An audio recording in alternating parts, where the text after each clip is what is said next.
Hello guys good morning හැමෝටම ඔන්න අද BTC අප්ඩේට් එකක් තමයි අරන් ඇවිල්ලා තියෙන්නේ. අපි බලමු අද BTC එකේ තත්ත්වය කොහොමද කියලා. වන්නාම ගත්තොත් එහෙනම් ඔයගලන්ට බලා ගන්න පුළුවන් මාකට් එක පහළට ඇවිල්ලා නැවතත් උඩට ගියා. හරිද? ඊට පස්සේ දැන් මෙතන බොස් එක ළඟට ඇවිල්ලා තියෙන්නේ. එතකොට මෙතන ලික්විඩ් ස්විප් වෙලා මෙතන golden line එකෙන් දැන් ආයි පහළට එන්න තමයි මාකට් එක තියෙන්නේ.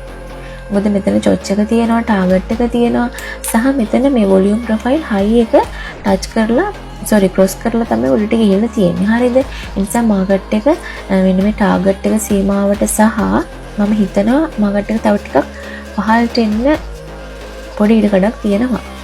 හරිද? අපි 4 hour ගත්තොත් එහෙම 4 hour එකෙත් මෙතන ලික්විඩිටි ස්විප් වෙලා තියෙනවා. හරිද?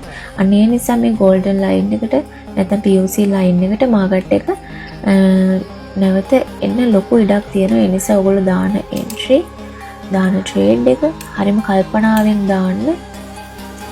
මාකට් එක පහළට එන්න තියෙන නිසා. හරිද? හරි. එහෙනම් හැමෝටම සුබ දවසක්.